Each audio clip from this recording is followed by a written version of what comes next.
आज हम most IMP वार्षिक हिसाब का अध्ययन करेंगे। मोस्ट आईएमपी क्वेश्चनों का जो सेक्शन एफ में पूछा जाता है और किताब में दिए हैं वो बहुत बड़े बड़े सवाल हैं, लेकिन हमको छोटे छोटे सवाल पूछे जाते हैं जो किताब में नहीं दिए हैं। तो हम ऐसे सवालों का अध्ययन करेंगे जो पूछे जाते हैं, जिनके समायोजन पूछे जाते हैं। ऐसे तरह के सवालों का हम अध्ययन करेंगे। तो सबसे पहले देखते हैं पुष्पा ट्रेडर्स नीचे दिए गए तारीख 31/3/2025 के दिन की सकल तलपट पर से वार्षिक हिसाब तैयार कीजिए। पुष्पा ट्रेडर्स की तारीख 31/3/2025 के दिन की सकल तलपट दी है। खाते का नाम, उधार शेष रुपए और जमा शेष रुपए दिए हुए हैं। तो सबसे पहले हम लोग समायोजन का करते हैं। समायोजन यहाँ पर दिए हैं, बाद में उसको पढ़ेंगे तो टाइम ज़्यादा चला जाएगा। तो हम यहाँ पर देखते हैं समायोजन पहले दिए अंतिम स्टॉक। तो अंतिम स्टॉक की दो असर होती है, एक कहाँ पर होगी, एक व्यापार खाते में लिखा जाएगा, दूसरा वार्षिक हिसाब में कहाँ पर लिखा जाएगा, पक्की तलपट में लिखा जाता है संपत्ति लेना तरफ। तो हम व्यापार खाते में सबसे पहले लिखते हैं, यहाँ पर क्या लिखते हैं, अंतिम स्टॉक। ओके, अंतिम स्टॉक कितना दिया है, 1,83,000 दिया हुआ है। और कहाँ पर लिखेंगे, संपत्ति लेना तरफ वार्षिक हिसाब में। तो ये हमारा व्यापार खाता है। तो ये हमारी सकल तलपट है, पक्की तलपट, बराबर पक्की तलपट है ये। कि इसके यहाँ पर लिख देते हैं इधर साइड, क्या लिखते हैं, यहाँ लिख देते हैं अंतिम स्टॉक। अंतिम स्टॉक कितना लिखता हूँ मैं, अंतिम स्टॉक 1,83,000। ओके, अब इसका देखते हैं विज्ञापन में दिया माल रुपये 7,500 है। 7,500 है तो हम लोग इसको क्या लिखेंगे, एक तो लाभ हानि खाते के उधार तरफ लिखेंगे, दूसरा हम इसको खरीदी में से घटाएंगे, व्यापार खाते के उधार तरफ इसको लिखेंगे, खरीदी में से घटाएंगे। फिर हम पहले इसका कर लेते हैं, फिर इसका करते हैं, बराबर इसकी एंट्री। तो यहाँ लिख देते हैं पहले खरीदी। ओके, खरीदी जो भी है बाद में देखेंगे। माइनस करेंगे हम लोग क्या लिखेंगे, विज्ञापन। विज्ञापन में दिया माल कितना दिया है, तो 7,500 दिया है। ओके, और आगे देखते हैं कहाँ लिखेंगे, लाभ हानि खाते में।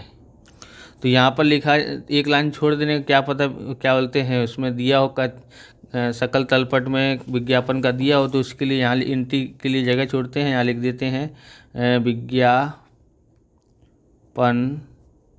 में दिया माल कितना है, 7,500 है। ओके, तो यहाँ पर प्लस का निशान लगाते हैं, अगर दिया होगा तो लिखेंगे, नहीं दिया हो तो कोई बात नहीं। आगे देखते हैं, दो जगह पर हो गया। अब हम लोग लिखते हैं इसकी दो असर कहाँ होगी, विज्ञापन सामग्री स्टॉक, एक तो पक्की तलपट में लिखा जाएगा संपत्ति लेना तरफ, और दूसरा उधार साइड लिखा जाएगा लाभ हानि की तरफ। तो ये लाभ हानि की उधार तरफ लिखते हैं, माइनस करना पड़ेगा, क्या लिखेंगे, विज्ञापन सामग्री स्टॉक। विज्ञापन सामग्री स्टॉक कितना था, 2,000 था। ओके, देखते हैं आगे। और इसको कहाँ लिखने पड़ेगा, इधर सकल तलपट पक्की तलपट में लिखना पड़ेगा। तो यहाँ लिखेंगे विज्ञापन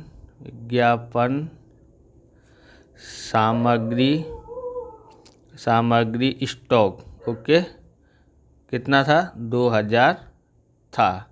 आगे देखते हैं, लिखा है रुपये 10,000 का उधार विक्रय भूल से उधार खरीदी के रूप में लिखा है। तो इसकी असर कहाँ कहाँ होगी, 4 असर हो जाएंगे इसकी, क्योंकि खरीदी में से लिखा है तो खरीदी में माइनस करेंगे, खरीदी में से माइनस करेंगे तो लेनदार में से भी इसको माइनस करना पड़ेगा।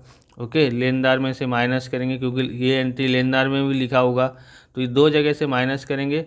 और विक्रय में इसको क्या करेंगे, प्लस करेंगे, और देनदार में भी प्लस करना पड़ेगा। तो दो जगह इन जगह पे हम लोग लिखते हैं। सबसे पहले यहाँ लिखते हैं व्यापार खाते में क्या लिखना पड़ेगा, माइनस गलत लिखी या भूल से लिखी खरीदी। भूल से लिखी खरीदी कितनी है, भूल से लिखी खरीदी है यहाँ पर 10,000। ओके। और क्या लिखना पड़ेगा हमको, लेनदार में से माइनस करना पड़ेगा सकल तलपट में। तो लेनदार कहाँ लिखे जाएंगे, पूंजी दायित्व की तरफ लिखे जाते हैं। तो हम यहाँ पर लिख देते हैं इधर लेनदार। ओके, लेनदार जो भी है उसमें लिख देंगे बाद में, माइनस भूल से लिखी खरीदी या गलत लिखी खरीदी, भूल से लिखी खरीदी, बराबर। यहाँ लिखते हैं देनदार में क्या करना पड़ेगा, प्लस करना पड़ेगा। मतलब यहाँ पर भूल से लिखी तो यहाँ पर लिखना बाकी रह गया, इसलिए यहाँ पर लिखेंगे देनदार में कितना लिखेंगे हम लोग, भूल से यहाँ पर 10,000 लिखना है, भूल से लिखी खरीदी। या इसकी जगह पर हम लोग क्या लिख सकते हैं, नहीं लिखी बिक्री, ऐसा लिख सकते हैं। तो आप ये मत लिखना, ये लिख लेना। ओके, कितना है 10,000, मैं ये काट दे रहा हूँ, है ना। ओके, तो यहाँ 10,000 लिखते हैं। आगे देखते हैं, अब व्यापार खाते में क्या करना पड़ेगा यहाँ पर हमको। तो यहाँ पर व्यापार खाते में बिक्री में क्या किया जाएगा, जोड़ा जाएगा। ओके, बिक्री में हम यहाँ पर लिख देते हैं, बिक्री अभी लिखना बाकी है, प्लस नहीं लिखी बिक्री। ओके, कितनी थी 10,000, तो इसका हो गया। तो यानी इसका हमने लिख दिया है। समायोजन नंबर 4 देखते हैं, देनदार में से 30,000 डूबत ऋण में से डूबत ऋण के रूप में अपलिखित करना है और 10% डूबत ऋण अनामत रखना है। अब इसका देखना है, तो इसका कहाँ कहाँ असर होगा। तो एक तो लाभ हानि खाते में, और दूसरा होगा संपत्ति लेना तरफ देनदार के अंदर होगा। तो सबसे पहले हम देखते हैं कहाँ पर देखेंगे, लिखेंगे तो इसको लिखेंगे पक्की तलपट में लिखते हैं। तो पक्की तलपट में इसका असर होने वाला है। तो कहाँ लिखेंगे, यहाँ पर हमने लिखा देनदार। अब यहाँ पर आएगा, सबसे पहले हम लोग यहाँ पर देख लेते हैं देनदार कितना ले गया है वो भी हम लिखेंगे। सबसे पहले क्या लिखेंगे, माइनस डूबत ऋण अनामत, डूबत ऋण क्या बोला था, डूबत ऋण बोला है, डूबत ऋण कितना बोला है, 30,000 बोला है। ओके, 30,000 बोला है। अब हमको यहाँ पर देखना पड़ेगा अनामत कैसे निकाल सकते हैं। तो देखेंगे हम लोग यहाँ पर, तो सबसे पहले हमको देनदार लिखना पड़ेगा। देनदार कितना है, तो देनदार 2,20,000 है। इसके आधार से ही निकाल सकते हैं, इसलिए पहले देखना पड़ेगा। तो देनदार हम लोग लिख लेते हैं 2,20,000, 2,20,000, 2,20,000 और 10,000 जोड़ते हैं तो 2,30,000 आता है। 2,30,000 उसमें से 30,000 घटाएंगे तो हमारे पास क्या आता है, 2 लाख आता है। इसके ऊपर 10% लेना है, तो यहाँ लिखेंगे डूबत ऋण अनामत। डूबत ऋण अनामत कितना लेना है, तो ये हमारी पक्की तलपट है। ओके, तो यहाँ पर ध्यान रखना है 10% होता है 20,000, कितना होता है 20,000।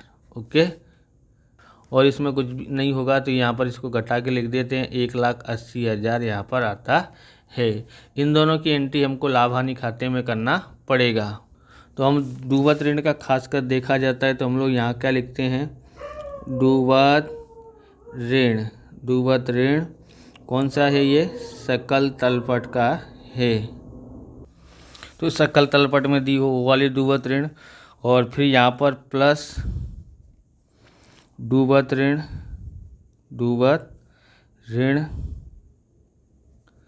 किसमें, समायोजन में जो दिया होती है वो वाली, समायोजन वाली। तो अभी हमने ज्ञात किया ना 30,000 रुपये। ओके, फिर प्लस किया जाता है डूबत ऋण अनामत, डूबत ऋण अनामत किसमें दी हो, तो ये दी गई हो किसके अंदर, समायोजन के अंदर। कौन सी, समायोजन के अंदर। ओके, तो समायोजन में हमने डूबत ऋण अनामत 10% निकाला, 20,000 आया। और फिर माइनस किया जाता है, माइनस डूबत ऋण अनामत, सकल तलपट में दी हो वो वाली। तो कितनी है वो यहाँ पर और यहाँ पर लिखना बाकी है, तो हम लोग बाद में देखते हैं। तो चारों समायोजन हो गए हैं। अब हम लोग यहाँ से लिखते हैं शुरुआत से। यहाँ लिखा है आहरण और पूंजी, बराबर। आहरण और पूंजी यहाँ दिया गया है। समायोजन नंबर 5 बाकी है, देखते हैं। पूंजी पर 10% ब्याज देना है और आहरण पर 6% की दर से ब्याज वसूल करना है। तो यहाँ पर हमारे पास आहरण और पूंजी दी है। आहरण है हमारे पास 26,400 और पूंजी है 30,000, 3,30,000 दिया हुआ है। तो देखो यहाँ पर आहरण भी लिखना है, आहरण का ब्याज भी लिखना है, पूंजी का ब्याज भी लिखना है। तो पूरा हम बना लेते हैं क्या क्या लिखना होता है। सबसे पहले पूंजी लिखते हैं। पूंजी कितनी है? पूंजी है 3,30,000। ओके, उसके ऊपर ब्याज गिनना है। तो ब्याज कितना दिया था? ब्याज दिया था 10%। ओके, इसका 10% ब्याज क्या होगा? तो यहाँ लिखते हैं पूंजी पर ब्याज। पूंजी पर ब्याज कितना है? 10%, यानी कि 33,000। ओके, और यहाँ क्या लिखा जाएगा? यहाँ पर लिखा जाएगा शुद्ध लाभ। ये लिख करके यहाँ ऐड कर देते हैं। यहाँ लिखेंगे जो जितना भी होता है उसको। ओके, शुद्ध लाभ ज्ञात करेंगे तब। उसके बाद यहाँ लिखा जाता है आहरण। आहरण को माइनस करते हैं। आहरण कितना दिया था? 26,400। ओके, यहाँ उसमें प्लस करेंगे आहरण पर ब्याज। आहरण पर ब्याज कितना? 6% है। तो मैं गिन लेता हूँ कितना आता है। तो 6% आता है 1584। 1584, इन दोनों को जोड़ते हैं तो आता है 27,984। ओके, तो यहाँ पर आएगा। यहाँ जो भी लिखेंगे फिर उसमें से इसको घटा देंगे तो अपने आप आ जाता है।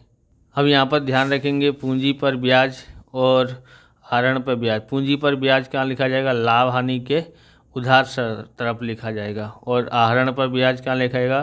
तो लाभ हानि के जमा तरफ लिखते हैं। ये हमारी आवक है, ये हमारा खर्चा है। तो यहाँ लिखते हैं पूंजी पर, लाभ हानि खाते में लिख रहे हैं, ये लाभ हानि खाता है। पूंजी पर ब्याज। पूंजी पर ब्याज कितना है? तो पूंजी पर ब्याज आया है 33,000। ओके, और आहरण पर ब्याज हम लोग यहाँ लिखते हैं आहरण पर ब्याज। वैसे लाभ हानि बनाते समय ना एक लाइन आप ऊपर की छोड़ देने का है, क्योंकि क्या शुद्ध हानि आ सकती है, शुद्ध हानि आएगी यहाँ पर, और सकल हानि होगी इधर और सकल लाभ होगा इधर, बराबर। उसके लिए लिखने के लिए जगह छोड़ देने का होता है। तो आहरण का ब्याज आया है 1584 आया है। अब हमारे पास रह गया छठा सवाल। स्थायी संपत्ति पर 10% की दर से समान हफ्ता पद्धति से घिसाई गिनना है। समान हफ्ता पद्धति से क्या करना है? घिसाई। तो घिसाई हम लोग देखते हैं स्थायी संपत्ति कहाँ दी है। तो स्थायी संपत्ति दी है यहाँ पर, और यहाँ लागत कीमत दी है 6 लाख पर। ध्यान रखना है हमको इसके ऊपर से गणना करनी है। ये घिसाई घटा करके लिखा हुआ है, बराबर। समान पद्धति से करना है, इसलिए 6 लाख के ऊपर हम लोग 10% से घिसाई गिनेंगे तो 60,000 आती है। ओके, तो इसमें से 60,000 घटाएंगे, इसके ऊपर से घिसाई गिनी जाएगी।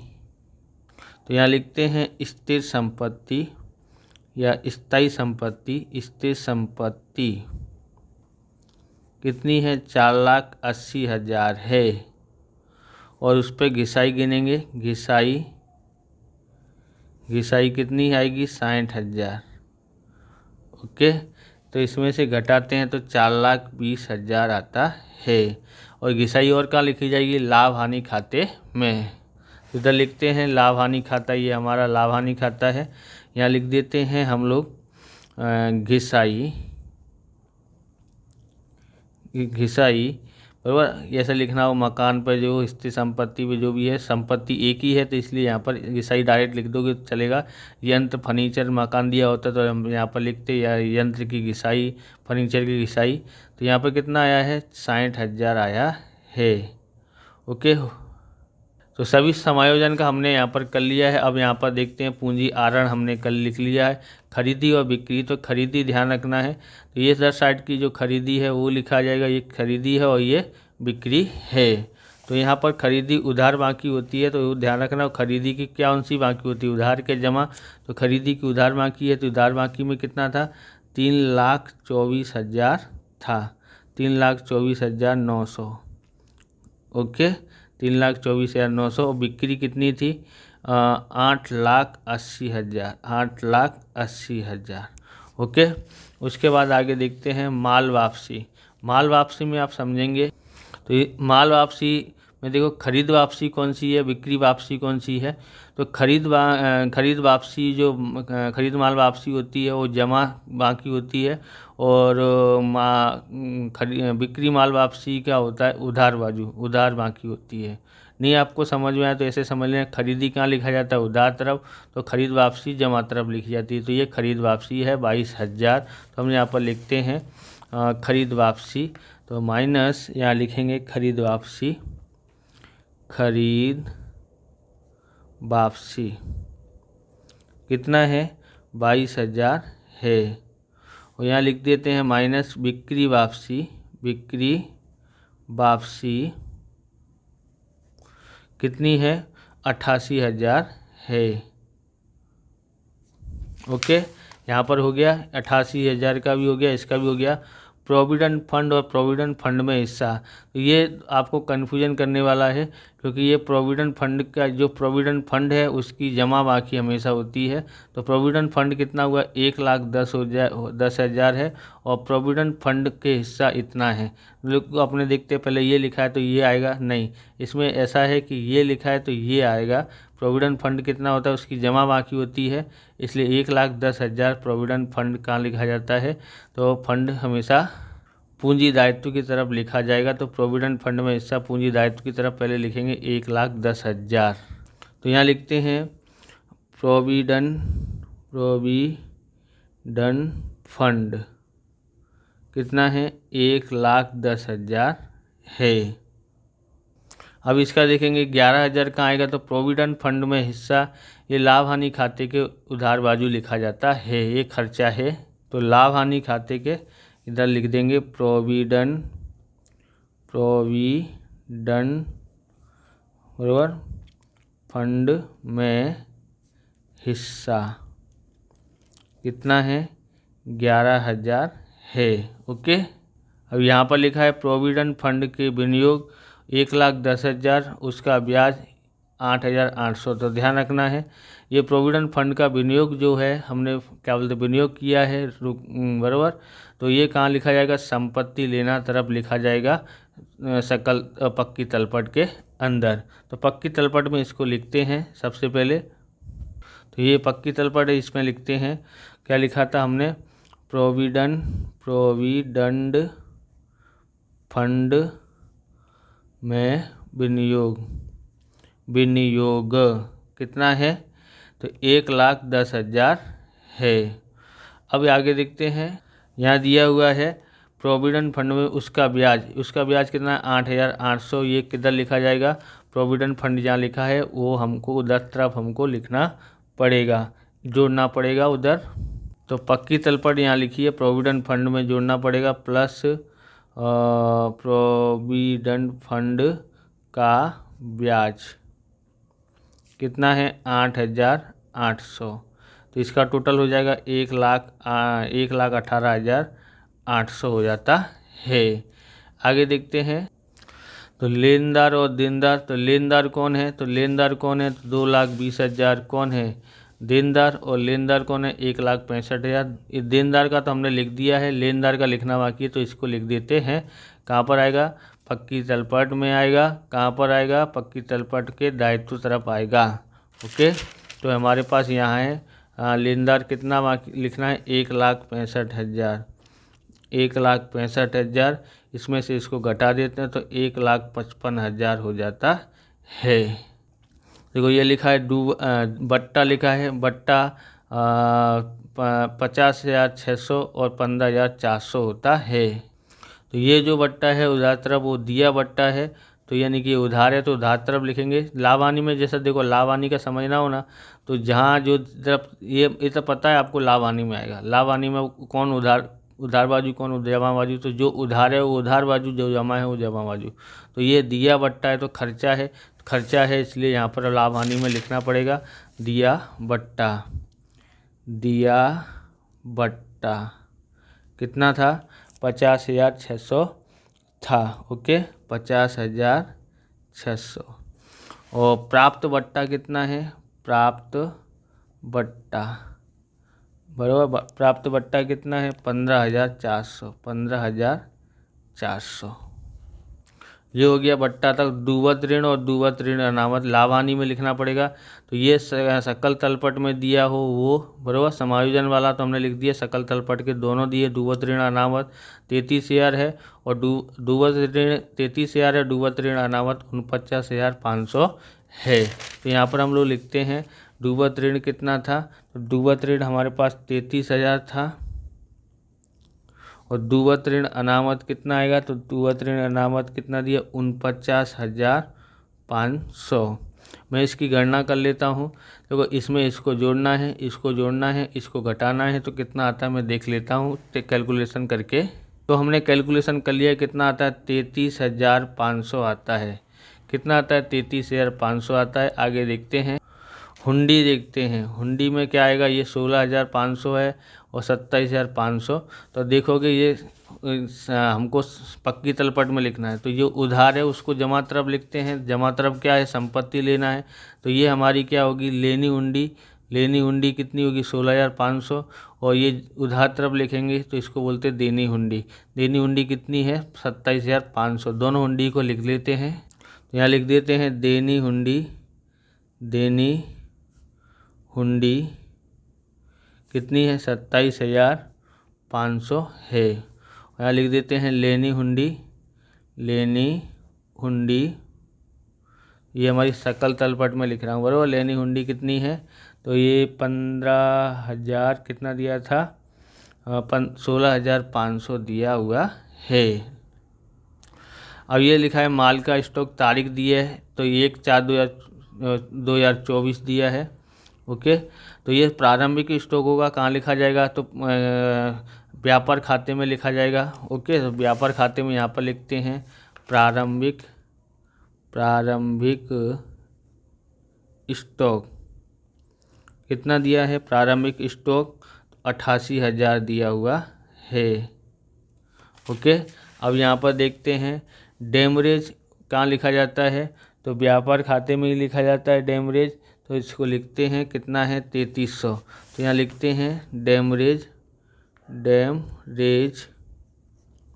बराबर, डेमरेज कितना है 3300। ओके, लिख दिया है। अब यहाँ पर देखेंगे आवक माल गाड़ी भाड़ा, तो कभी कभी इस आवक माल गाड़ी भाड़ा क्या कस्टम ड्यूटी भी लिखा जाता है इसकी जगह पर। कितना दिया है 21,000। तो यहाँ लिखते हैं व्यापार खाते में आएगा, तो लिखेंगे आवक माल गाड़ी भाड़ा। आवक माल गाड़ी भाड़ा कितना है 21,000 है। अगला देखते हैं व्यापार खर्च। व्यापार खर्च भी, ये व्यापार खर्च कहाँ लिखा जाता है, लाभ हानि खाते में लिखा जाता है। खर्चा है इसलिए खर्च यानी कि उधार तरफ लिखा जाएगा। ओके, तो देखते हैं व्यापार खर्चा, यहाँ पर लाभ हानि के उधार तरफ लिखते हैं। ये लाभ हानि खाता है, इसके उधार तरफ लिखते हैं व्यापार खर्च। ओके, व्यापार खर्चा कितना लिखा था 1,00,000 है। ओके, आगे देखते हैं रोकड़ शेष। तो ये रोकड़ शेष संपत्ति है, संपत्ति लेना था पक्की तलपट में आएगी। बैंक शेष और रोकड़ शेष दोनों लिख देते हैं। 10,000 है, ये 35,100 है। ओके, तो यहाँ जहाँ भी आपको जगह मिले वहाँ लिख देने का है रोकड़ शेष और बैंक शेष। कोई रोकड़ शेष कितनी है, तो 10,000 है, और बैंक शेष कितनी है, 35,100 दिया हुआ है। देखो स्थायी संपत्ति का हमने लिख लिया है। विज्ञापन खर्च दिया है 10,000, तो विज्ञापन खर्च हमने कहाँ पर एंट्री की थी, तो विज्ञापन हमने लाभ हानि खाते में लिखी थी, वो हम देखते हैं। तो यहाँ पर लिखा है विज्ञापन में, तो यहाँ पर लिखते हैं विज्ञापन खर्च कितना था, विज्ञापन खर्च था 10,000, तो यहाँ लिखते हैं 10,000। अब ध्यान रखना है, ये जोड़ेंगे और ये घटाएंगे तो कितना आता है, 17,500 में से 2,000 घटाते हैं तो 15,500 आता है। अगला देखते हैं, तो यहाँ लिखा है अन्य आय 19,600 लिखा हुआ है। ओके, तो कहाँ लिखा जाएगा, लाभ हानि के जमा तरफ में लिखा जाएगा। तो 19 क्या लिखेंगे यहाँ पर, आय है ना, अन्य आय कितना था, अन्य आय, तो अन्य आय हमारे पास है 19,600। ओके, अब आगे देखते हैं। तो यहाँ पर हमको इसमें से ये तीनों चीज़ें घटानी पड़ेंगी। घटा के मैं लिखता हूँ कितना आता है, देखते हैं कैलकुलेशन करके। ओके, तो मैं कैलकुलेटर पर कैलकुलेशन कर लिया है, कितना आता है, 2,85,400 आता है। ओके, और हमने किसका बाकी लिख दिया है, सब हो गया हमारे पास यहाँ पर। अब हम लोग दोनों तरफ का, यहाँ पर ये बाकी है इसका, तो ये इसमें इसको जोड़ेंगे और इसको घटाते हैं, कितना आता है देख लेता हूँ मैं। तो इसका आया है 8,02,000 आता है। ओके, टोटल मारते हैं, कितना आता है देखते हैं। यहाँ पर टोटल यहाँ मार लेते हैं, इधर देख लेता हूँ कितना आता है। तो देखा कैलकुलेटर पर कैलकुलेशन किया तो 9,85,000 आया है। ओके, यहाँ भी लिख देता हूँ 9,85,000। अब हम लोग को इधर का टोटल ज़्यादा है, इधर का कम है, तो इस टोटल में से इन सबको घटा लेते हैं, तो हमारे पास कितना आता है देख लेता है कैलकुलेटर पे। कैलकुलेटर पे करने के बाद हमारे पास आया है 5,87,300 आता है। ओके, इसको क्या बोलेंगे, सकल लाभ। तो ये हमने ज्ञात किया है, तो इसको एक क्वेश्चन मार्क लगा देने का अपनी मर्जी से, जिससे आपको पता पड़े कि हमने ये खोजा है। अब इसको कहाँ लिखेंगे, सकल लाभ को लाभ हानि के जमा तरफ लिखते हैं। तो सकल लाभ यहाँ लिखेंगे, सकल लाभ कितना है, सकल लाभ कितना आया था, सकल लाभ देखते हैं, तो आया है 5,87,300। ओके, अब मैं क्या करता हूँ, इन सबको टोटल मार लेता हूँ, इधर साइड का टोटल ज़्यादा होगा और इसमें से इसको घटा के फिर मैं बताता हूँ। तो मैंने कैलकुलेशन कर लिया है, यहाँ पर हम लोग करते हैं टोटल। तो इसका टोटल लाभ हानि का कितना आया है, तो आया है इसका टोटल 6,23,884। यहाँ लिखता हूँ 6,23,884। और इस टोटल में से इस सबको घटा लेते हैं, फिर कितना आता है देखते हैं। घटाने के बाद हमारे पास क्या आया है, यहाँ पर शुद्ध लाभ आया है। शुद्ध लाभ कितना आया है, शुद्ध लाभ 3,20,884 आया है। 3,20,884 आया है। इसको सकल तलपट में लिखना पड़ेगा, तो यहाँ लिखते हैं सकल तलपट में शुद्ध लाभ कितना आया है, 3,20,884 आया है। ओके, तो हमारे पास कितना आया है यहाँ पर, तो 3,20,000 लिखा है। इन सब का टोटल कर लेता हूँ कितना आता है, फिर देखते हैं। इसका टोटल आया है 6,83,284 आता है। और फिर हमने इसकी कर लिए, इसमें से इसको घटाते तो कितना आता है देख लेते हैं कैलकुलेटर पे। देखिए कितना आया है यहाँ पर, 6,55,300 आता है। ओके, अब हम लोग ये भी लिख दिया है 1,18,800 आ गया, ये 27,000 आया है, 1,55,000 आया है। ओके, अब हम लोग इधर साइड का भी सब कुछ बाकी है, तो ये भी सब कुछ कर डाला है। टोटल देखते हैं दोनों का टोटल बराबर आता है कि नहीं आता है। तो मैं कैलकुलेटर कर लेता हूँ कितना आता है, देख लेता हूँ। तो कैलकुलेट हमने गणना करी तो हमारे पास कितना आया है टोटल यहाँ पर। तो यहाँ पर टोटल आया है 9,56,600 आया है, 9,56,600 आया है। इस प्रकार से ये वीडियो पूरा होता है। अगर आपको हमारा वीडियो अच्छा लगे तो लाइक करें, शेयर करें, कमेंट करें, चैनल पर नए चैनल को सब्सक्राइब करें। मिलते हैं नेक्स्ट वीडियो में। जय हिंद, जय भारत, वंदे मातरम।